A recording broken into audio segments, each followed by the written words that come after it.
Hello friends, आप सभी का स्वागत है आपके अपने YouTube channel MSP CTET academy पर। दोस्तों, क्लास 1 to 5 के लिए पेपर 1 का जो एक सब्जेक्ट है EVS, इसके कंटेंट्स के सीरीज में आज हम लोग चैप्टर नंबर 3 की ओर बढ़ रहे हैं, जिसका नाम है इकोलॉजी एंड इकोसिस्टम। इसके पहले 2 वीडियोज आ चुके हैं, आप उनको अवश्य देखिए। ये जितने भी टॉपिक्स पढ़ाए जा रहे हैं ये डायरेक्ट एग्जाम में हो सकता है कि ना आए, लेकिन एक EVS की अच्छी समझ के लिए आपको इन चैप्टर्स को पढ़ना चाहिए। ठीक है, तो चलिए बढ़ते हैं। इसके पहले के दोनों वीडियो को भी आप देख लेंगे। आज का जो हमारा टॉपिक है इकोलॉजी एंड इकोसिस्टम, पारिस्थितिकी एवं पारिस्थितिक तंत्र। ठीक है, आइए देखते हैं दोनों क्या क्या है। पारिस्थितिक तंत्र के ऊपर हम लोगों ने पहले भी चर्चा की है कि पारिस्थितिक तंत्र क्या है। पारिस्थितिक तंत्र में देखते हैं क्या है। सजीव का सजीव के साथ संबंध, जैसे कि मनुष्य है और मनुष्य का पेड़ पौधों से क्या संबंध है, हम उससे खाना प्राप्त करते हैं, यानी कि 2 सजीव के बीच में रिलेशन हो गया। सजीव का निर्जीव के साथ संबंध, सजीव का निर्जीव के साथ संबंध।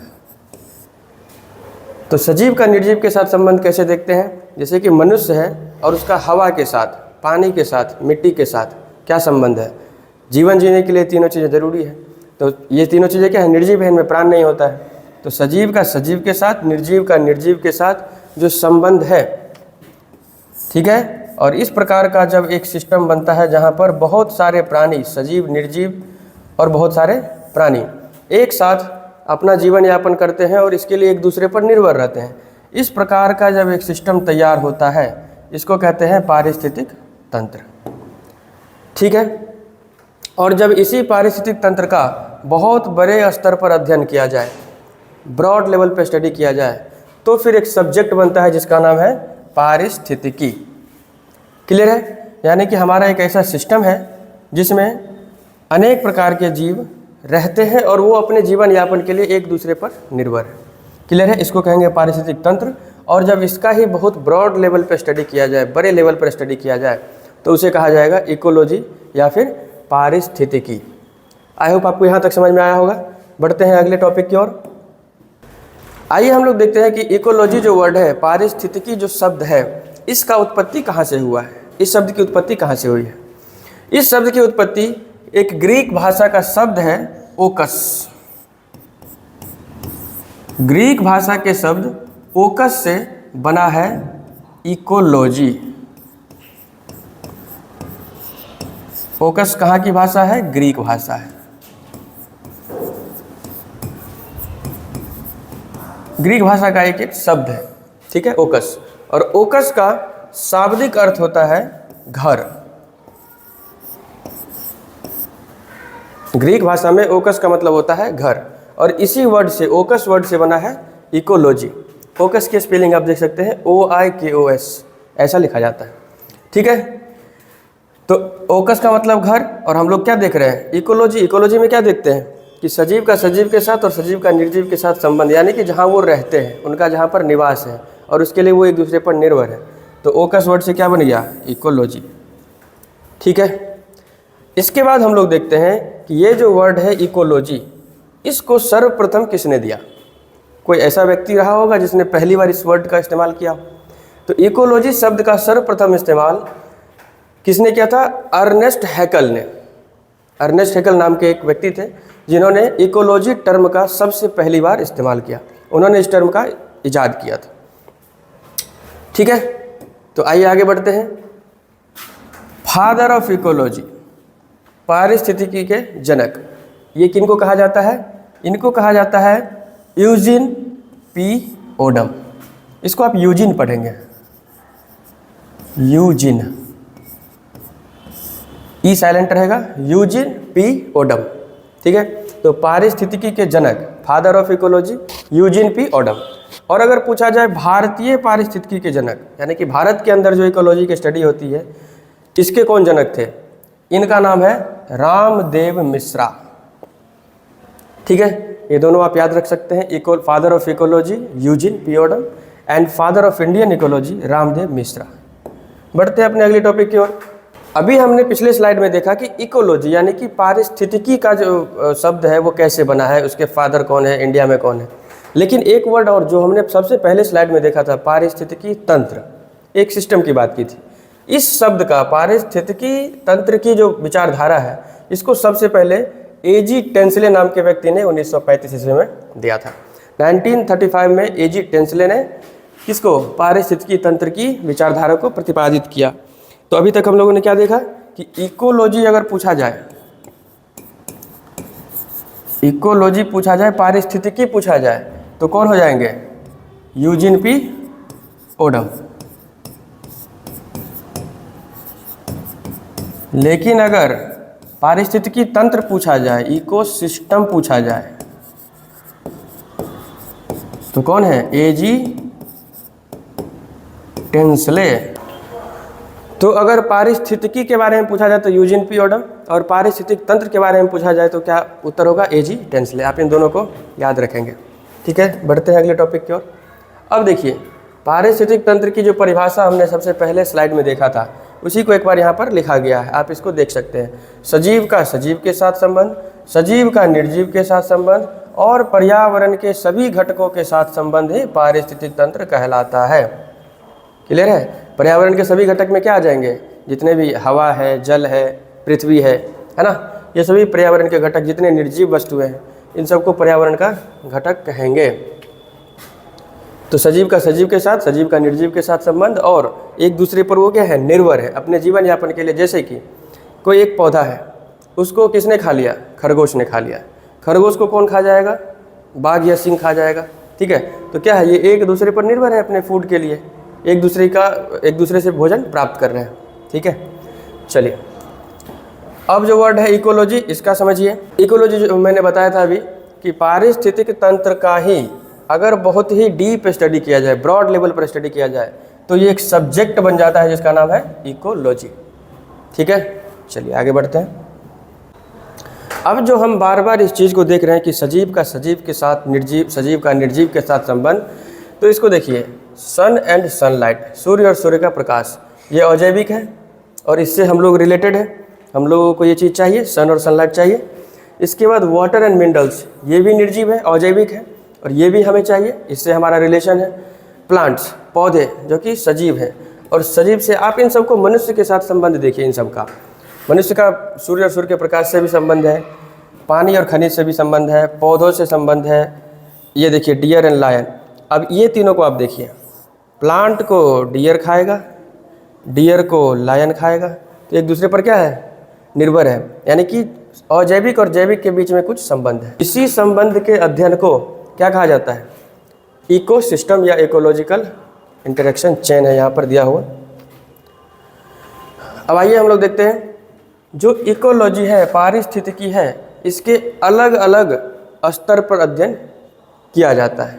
ठीक है, इकोलॉजी का अलग अलग स्तर पर अध्ययन किया जाता है। अब इसको हम लोग एक एक करके देखेंगे। 5 स्तर है, 5वें स्तर पर अध्ययन किया जाएगा।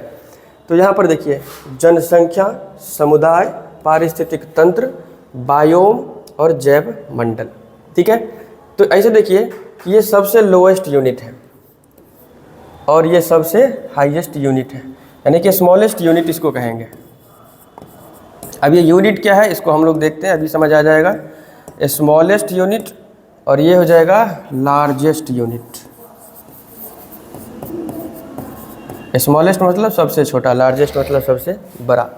अब समझते हैं, इकोलॉजी को जब आपको पढ़ना है तो जो सबसे छोटे स्तर पर आप इकोलॉजी को पढ़ सकते हैं, इकोसिस्टम को पढ़ सकते हैं, वो यह है कि आप किसी विशेष प्रजाति के बारे में पढ़ें।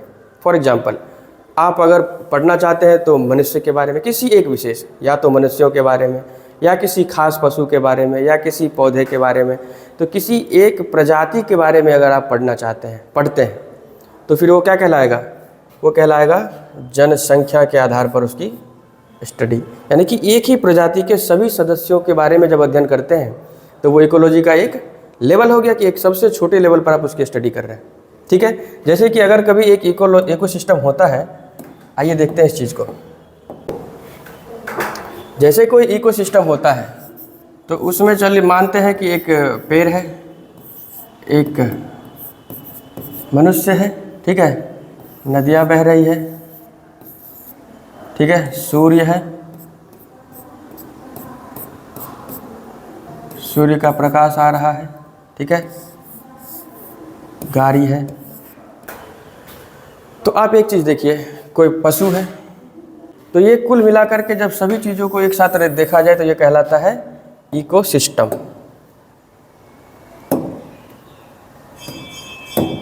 इन सब को यदि एक साथ देखा जाए तो कहा जाता है इकोसिस्टम या पारिस्थितिक तंत्र।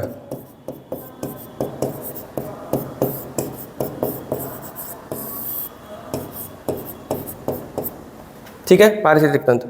तो जब आप इसमें जनसंख्या के आधार पर स्टडी करना शुरू करते हैं, जो पहला लेवल था हमारा इकोलॉजी के स्टडी का, तो जनसंख्या का मतलब पहले समझिए। जनसंख्या का मतलब ये नहीं कि सिर्फ मनुष्यों की जनसंख्या, जनसंख्या मतलब किसी विशेष प्रजाति के सभी सदस्यों की संख्या। और जैसे मान लीजिए कि किसी पशु के बारे में पढ़ना स्टार्ट किए, तो इस प्रजाति में, इस पशु की जो प्रजाति है, इसमें जितने भी पशु हैं इन सब के बारे में अध्ययन करेंगे तो क्या कहलाएगा कि जनसंख्या के बेस पर हम उसका अध्ययन कर रहे हैं। अगर मनुष्य के बारे में अध्ययन करना स्टार्ट करते हैं तो भी वो एक प्रजाति हो गया, एक पेड़ अलग प्रजाति हो गया। तो अलग अलग प्रजाति की जो चीज़ें यहाँ पर रखी हुई है, इसके बारे में जब अध्ययन करते हैं तो क्या कहलाता है कि जनसंख्या के आधार पर उसका हम अध्ययन कर रहे हैं, यानी कि सबसे स्मॉलेस्ट यूनिट क्या हो गया, जनसंख्या। अब जो हमारा दूसरा लेवल है, ये हम लेवल बाय लेवल बढ़ते जाएंगे। अब जो हमारा दूसरा लेवल है, यहाँ पर हम बात करते हैं समुदाय की। ठीक है, अब समुदाय में क्या होता है, फिर से आप यहाँ पर चलते हैं इस फोटो में। समुदाय के अंदर हम क्या करेंगे कि एक प्रजाति नहीं, अलग अलग प्रजाति को काउंट करना स्टार्ट करेंगे। जैसे कि पेड़ है, जैसे कि पेड़ है और ये मनुष्य है। जब इन दोनों की एक साथ स्टडी करना स्टार्ट करें, यानी कि दो अलग अलग प्रजाति के सभी सदस्यों की, अगर हम सभी सदस्यों का अध्ययन करना स्टार्ट करें तो जब क्या हो गया, जनसंख्या वाले में हम एक प्रजाति को पकड़ रहे थे, समुदाय वाले में क्या है कि हम एक से अधिक प्रजाति का अध्ययन करेंगे। तो देखिए एक स्तर बढ़ गया, अभी सिर्फ एक प्रजाति को देख रहे थे, अभी दूसरी प्रजाति को भी उसमें हम काउंट कर रहे हैं। क्लियर है? तो समुदाय का मतलब ये होता है। अब आइए देखते हैं, देखिए समुदाय का मतलब विभिन्न प्रजातियों का समूह। ठीक है, अब जब हम बात करते हैं तीसरे स्तर की, दो स्तर पे आ गए हम लोग, तीसरा स्तर इकोसिस्टम की बात करते हैं। तो इकोसिस्टम में आप देखिए, पारिस्थितिक तंत्र में यहाँ पर देखिए, पारिस्थितिक तंत्र में हम क्या करते हैं कि किसी क्षेत्र विशेष में, अभी एक चीज़ देखिए, पारिस्थितिक तंत्र जो है वो स्थान से संबंधित है, किसी क्षेत्र विशेष में होता है। हर जगह सेम पारिस्थितिक तंत्र ये जरूरी नहीं है। मान लेते हैं कि किसी प्लेस एक्स में कुछ अलग पारिस्थितिक तंत्र होगा, प्लेस वाई में अलग पारिस्थितिक तंत्र होगा, यहाँ की संरचना अलग होगी, है ना। यहाँ मान के चलते हैं कि अगर ये जंगल है तो यहाँ पौधे होंगे, जानवर होंगे, है ना, पौधे, जानवर, नदियाँ, ये सारी चीज़ें होंगी। अगर कोई मानव बस्ती है तो यहाँ पर मानव होंगे। ठीक है, यहाँ पर ट्रांसपोर्ट का साधन होगा, गाड़ियाँ चल रही होंगी, यहाँ पर पालतू पशु होंगे। तो अलग अलग जगहों पर अलग अलग पारिस्थितिक तंत्र होता है। ऐसा नहीं कि पूरी धरती पर एक ही पारिस्थितिक तंत्र है। तो जब हम किसी पारिस्थितिक तंत्र की बात करते हैं तो किसी एक प्लेस में जितनी भी चीज़ें हैं, सजीव निर्जीव, उन सब का आपस में क्या संबंध है, इसका जब अध्ययन करते हैं तो कहलाता है पारिस्थितिक तंत्र। तो अब समझिए, जब हम जनसंख्या की बात कर रहे थे तो एक प्रजाति, समुदाय की बात कर रहे थे तो एक से अधिक प्रजाति, और जब हम पारिस्थितिक तंत्र की बात कर रहे हैं तो किसी क्षेत्र विशेष में जितनी भी चीज़ें हैं, सजीव हो या निर्जीव हो, इसका जब अध्ययन करेंगे तो कहलाता है पारिस्थितिक तंत्र के स्तर पर अध्ययन। तो क्या हम एक लेवल और ऊपर बढ़ गए, पारिस्थितिक तंत्र के स्तर पर इसका अध्ययन। पारिस्थितिक तंत्र के स्तर पर हमने अध्ययन कर लिया है।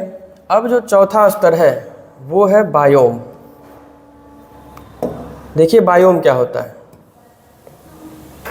बायोम का मतलब हुआ, जैसे मैंने यहाँ पर कहा कि एक प्लेस एक्स है जहाँ पर कुछ पारिस्थितिक तंत्र का निर्माण हो गया है, वाई पे कोई और, मानते हैं एक और बनता है पारिस्थितिक तंत्र जेड, और इसमें वही चीज़ें हैं जो एक्स में है। ठीक है, जो चीज़ें हमने यहाँ पर बनाया है वही सेम चीज़ें यहाँ पर भी मौजूद है। यानी कि सेम प्रकार के, एक ही प्रकार के जब पारिस्थितिक तंत्र होंगे उनका जब हम ग्रुपिंग करेंगे, अब जैसे मान लो वाई है, ये पालतू पशुओं वाला, ये मनुष्य की बस्ती है तो इसको अलग कर दो, ये जंगल, ये भी जंगल का पारिस्थितिक तंत्र है। तो ये दोनों जब सेम होंगे, एक प्रकार के पारिस्थितिक तंत्र का जब हम ग्रुपिंग करेंगे, यानी कि इन दोनों को अगर हम एक साथ पढ़ें, इन दोनों का अध्ययन एक साथ करें, यानी कि एक ही प्रकार के पारिस्थितिक तंत्र का अध्ययन जब हम करते हैं तो इस ग्रुप को क्या कहा जाता है, बायोम कहा जाता है। ठीक है, तो आप देख रहे हैं हम लोगों ने चौथे स्तर पर यहाँ पर स्टडी किया है। पारिस्थितिक तंत्र में किसी एक प्लेस पर अध्ययन कर रहे थे, लेकिन जब बायोम की बात कर रहे हैं तो हम दूसरी जगहों पर भी सेम प्रकार का पारिस्थितिक तंत्र है, तो फिर उसका क्या कर रहे हैं, स्टडी कर रहे हैं। तो ये हो गया बायोम। और जो आखिरी स्तर है हमारा पढ़ने का वो है बायोस्फीयर। ठीक है, तो बायोस्फीयर में अब आप देखिए सबसे हाईएस्ट लेवल पे हम आ गए हैं। बायोस्फीयर में हम ये जो बायोम बनते हैं, जैसे मान लो एक्स और जेड का एक बायोम बन गया, वाई और ए एक और हम बनाते हैं, और ये जो पारिस्थितिक तंत्र है वो इसके बराबर है। इसमें जो है वही चीज़ यहाँ भी है, तो फिर इसका एक अलग बन जाएगा ग्रुप, तो ये कहलाएगा बायोम 1, ये कहलाएगा बायोम 2। इसी प्रकार जितने बायोम बनेंगे सभी बायोमों का अगर ये ग्रुप कर दें तो ये पूरा का पूरा पृथ्वी पर जितना भी चीज़ है सब उसमें कवर हो जाता है, और इसको कहा जाता है बायोस्फीयर, जैव मंडल। यानी कि जहाँ पर जीवन संभव है उसको कहेंगे बायोस्फीयर। इसके अंदर सभी चीज़ें आ जाती है। ये हमने जितना स्तर पढ़ा है सब इसके अंदर आ जाएगा। तो 5वें स्तर पर हमने क्या पढ़ा, बायोस्फीयर, जैव मंडल। क्लियर है? तो आई होप आपको यहाँ तक समझ में आया होगा। अब कुछ चीज़ें हैं जिसको आप देखिए। जनसंख्या जो था सबसे छोटा यूनिट था, किसी खास प्रजाति के बारे में पढ़ रहे थे तो इसलिए इसको कहा जाता है स्मॉलेस्ट यूनिट। लेकिन जब जनसंख्या हम पढ़ रहे थे तो यहाँ पर हमने बताया है कि इसमें हम निर्जीव वस्तुओं को नहीं काउंट कर रहे हैं। जनसंख्या में किसी प्रजाति की बात कर रहे हैं। निर्जीव वस्तु जैसे बेंच है, डेस्क है, बोर्ड है, इसकी कोई प्रजाति हम नहीं बात कर रहे हैं, सिर्फ सजीव की बात कर रहे हैं। इस बात को आप नोट करेंगे। जब हम जनसंख्या के स्तर पर पढ़ रहे हैं तो जनसंख्या किसका, जिसके अंदर जान हो, सजीव की बात कर रहे हैं। ठीक है, तो अब आगे आइए, इस बात को ध्यान में रखते हुए आगे बढ़ते हैं। इसलिए यहाँ पर लिखा गया है कि पॉपुलेशन जो है वो स्मॉलेस्ट यूनिट। देखिए सबसे छोटी इकाई क्या है, जनसंख्या, लेकिन ये सिर्फ सजीवों के लिए, एक ही प्रजाति के सदस्यों की संख्या। अब आगे बढ़ते हैं। इकोसिस्टम जो है, इकोसिस्टम में हमेशा आप ध्यान देंगे कि सजीव और निर्जीव दोनों को काउंट करते हैं। जनसंख्या में सिर्फ सजीव को काउंट किए थे, तो जो इकोसिस्टम है, पारिस्थितिक तंत्र है, इसमें दोनों को काउंट करते हैं। इसलिए इसको कहा जाता है कंप्लीट बेसिक यूनिट। और ये एग्जाम में सवाल पूछा जा सकता है कि इकोलॉजी के अलग स्तर पर अध्ययन के दौरान जो हमारा कंप्लीट बेसिक यूनिट है, ये किसको कहते हैं, पारिस्थितिक तंत्र को। क्यों कहते हैं, क्योंकि इसमें सजीव और निर्जीव दोनों आ जाते हैं। तो जहाँ पर दोनों आ जाएंगे उसी को तो हम कहेंगे कि बेसिक यूनिट है ना। इसके पहले की स्टडी में निर्जीव को हम नहीं रख रहे हैं। इसके पहले की स्टडी जो है कम्युनिटी हो गया या फिर पॉपुलेशन, इसमें सिर्फ सजीवों के बारे में बात हो रही थी। निर्जीव की बात यहाँ पर स्टार्ट हुई, इसलिए इसको बोलते हैं कंप्लीट बेसिक यूनिट। और बायोस्फीयर को कहते हैं लार्जेस्ट यूनिट। तो आई होप आपको यहाँ तक समझ में आया होगा। पारिस्थितिकी और पारिस्थितिक तंत्र, इन दोनों में अंतर कुछ भी नहीं। पारिस्थितिक तंत्र का ही ब्रॉड लेवल पर स्टडी है इकोलॉजी। ठीक है, और इकोलॉजी का 5 अलग अलग स्तर पर अध्ययन किया जा सकता है, स्मॉलेस्ट से लेकर लार्जेस्ट। जनसंख्या, समुदाय, पारिस्थितिक तंत्र, चौथे नंबर पर बायोम और 5वें नंबर पर जैव मंडल। और ये एक एक करके स्तर ऊपर बढ़ता जाता है ना, लेवल बढ़ता जाता है और हम इसकी स्टडी करते हैं। तो आई होप फ्रेंड्स आपको यहाँ तक समझ में आया होगा। अगर आपको ये वीडियो अच्छा लगा है तो प्लीज़ इस चैनल को फॉलो कर लें एंड लाइक शेयर सब्सक्राइब जरूर करें। मिलते हैं अगले वीडियो में, अगले अध्याय के साथ, अगले चैप्टर के साथ। तब तक के लिए गुड बाय, थैंक यू।